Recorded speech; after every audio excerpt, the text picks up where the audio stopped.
The air in the lunar hangar was cold and smelled of metal and fuel. Leo Cruz tightened the grip on his rifle. His knuckles were white. On the main screen, a silent, bright flash replaced the orbital platform vigilance. It was just gone.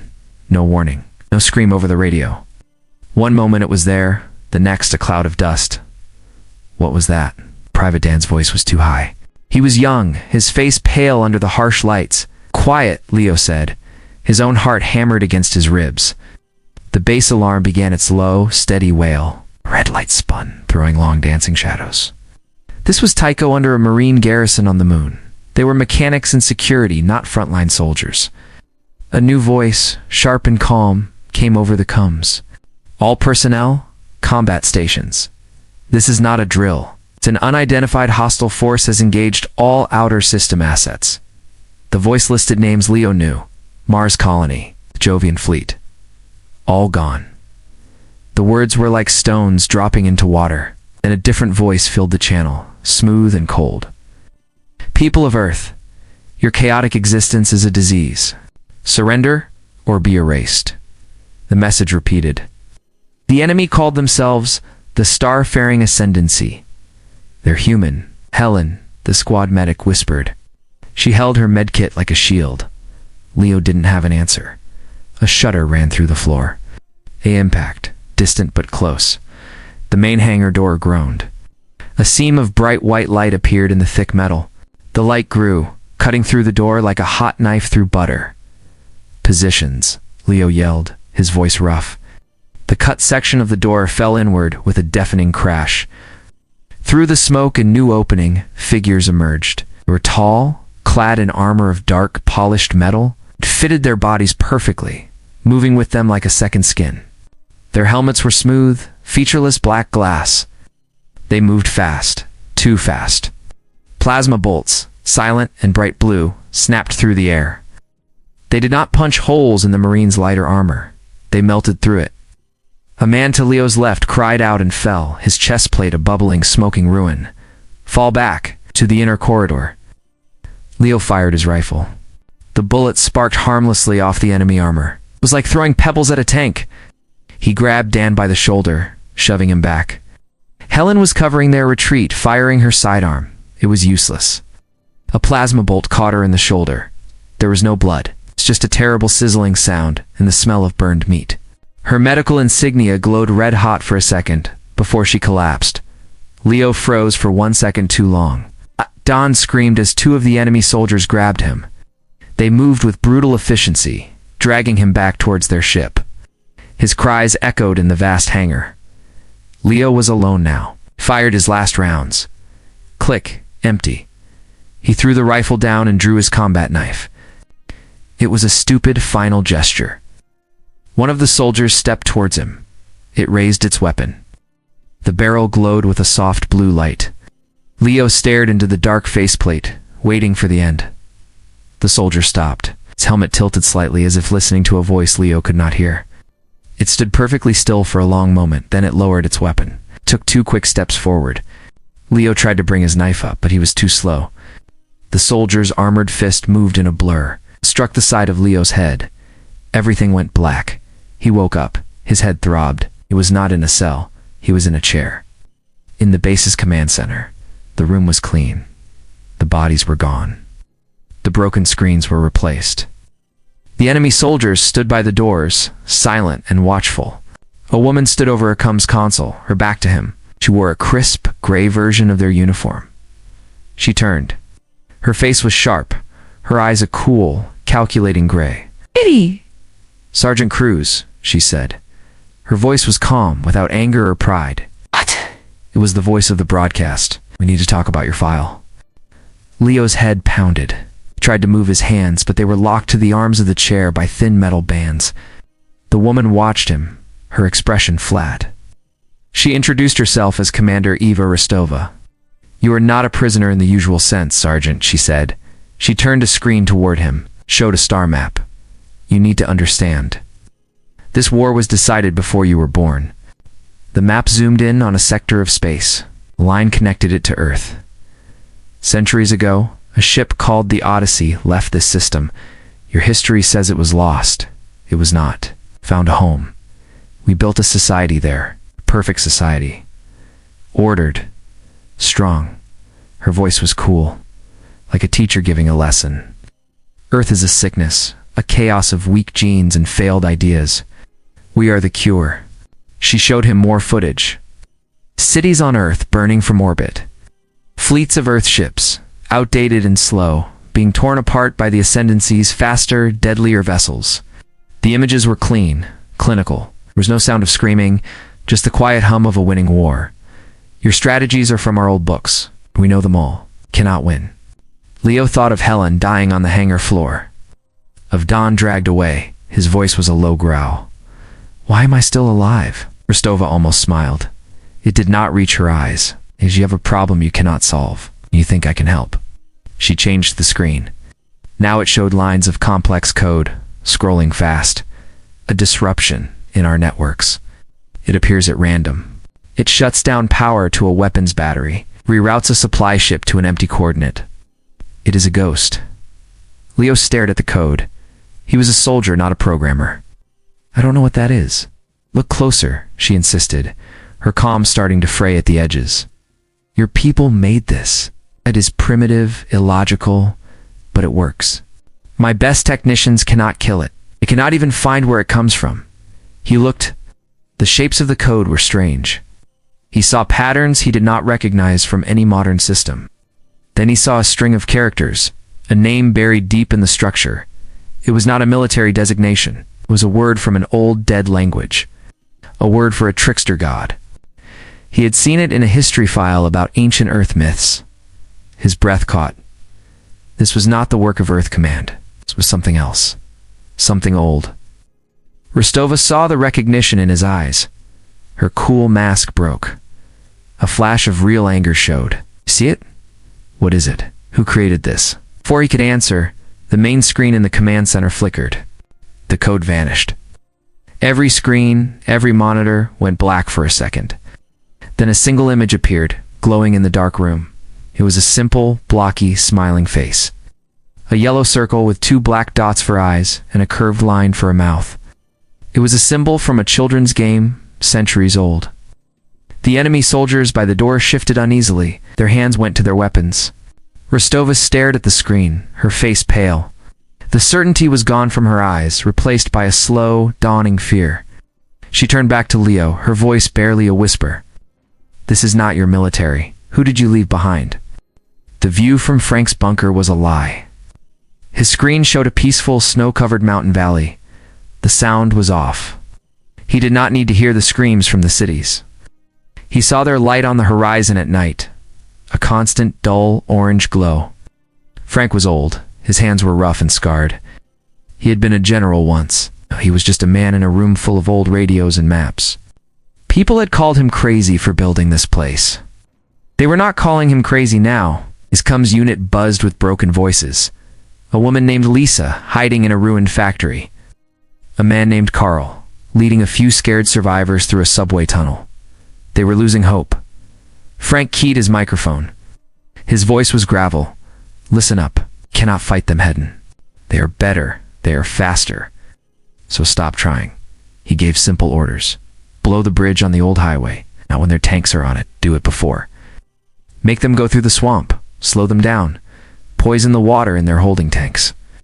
Not with chemicals, with dirt, with mud. Clog their filters. Be a ghost. Be a rock in their shoe. Be a bad memory. He called it Operation Wildfire. The name spread. Small fires began to burn. An Ascendancy patrol walked down a city street. Trash can exploded, not with fire, but with thick black smoke and nails. It did not kill them. It confused them. It hurt them. A supply truck never arrived. Its drivers were found tied up. The food and fuel were gone. The Ascendancy soldiers were not prepared for this. They were trained for fleet battles and clean invasions. They did not know how to fight a city that bit back. They started looking at every window, every dark alley. They moved slower. They were afraid. Frank watched the reports come in. His face was hard. This was ugly work. It was not glorious, but it was working. Then, a new voice crackled over the comm. It was young and terrified. They found us. There at the door. There the transmission ended in static. Frank stood up. He knew what that meant. His bunker was next. He heard the heavy thump of boots on the ground above, then the cutting sound of a laser saw on metal. His main door. He picked up his old pistol. It felt heavy and familiar. His two helpers, a brother and sister who had found him weeks ago, aimed their rifles at the ceiling. "We can hold them," the brother said, his voice shaking. "No," Frank said. "You cannot." The door blew inward with a deafening roar. Smoke filled the room. Dark figures moved through it. Plasma bolts lit up the gloom. The brother fell first. The sister screamed and fired until a blue bolt silenced her. Frank stood his ground. He fired his pistol. The bullet sparked off a soldier's helmet. It was useless. 3 soldiers surrounded him. They did not shoot. Their leader stepped forward, its weapon raised, aimed at Frank's head. Frank looked past the gun, at his main comms console, had one thing left to do. He slammed his hand down on a large red button. The console screen lit up with a single word: wildfire. He looked the soldier in its dark faceplate. "You wanted a war," he growled. "You got one." On the main screen, a global map appeared. Hundreds of red dots flared to life. In hidden silos, on forgotten ocean platforms, in deep mountain caves, ancient missiles launched. They were not aimed at the enemy ships. They flew straight up into the sky itself. The sky above Earth began to bleed fire. Hundreds of missile trails scratched the atmosphere. They were old, their warheads crude. They were not designed to hit ships. They climbed to the edge of space and detonated. There were no nuclear blasts. Instead, they burst into clouds of shrapnel and unleashed massive pulses of electromagnetic energy. The effect was instant and total. On the bridge of the Ascendancy command ship Sovereign, screens turned to static. Lights flickered and died. The hum of the engines faltered. The ship was blind, deaf, and dumb. The sophisticated network connecting the fleet was gone, replaced by screaming chaos over the comms. On the moon, the lights in Leo's command center dimmed. Red emergency strips flickered on. The enemy soldiers guarding the doors shifted, their calm broken. Commander Rostova stared at her dead screens, her fists clenched. "Impossible," she whispered. In the confusion, Leo acted. He slammed his chair back, using his whole body weight. The chair, not built for stress, cracked. One armrest broke loose. His hand was free. He swung the broken piece of metal at the nearest soldier. It hit the soldier's helmet with a loud crack. The soldier stumbled back. Leo did not try to fight. He ran. He burst out of the command center into a dark corridor. Alarms blared. He heard Rostova shouting orders behind him. He moved on instinct, diving into a narrow maintenance shaft. It was hot and dark, smelling of oil and ozone. He crawled, his heart pounding. He did not know where he was going. A soft light appeared ahead.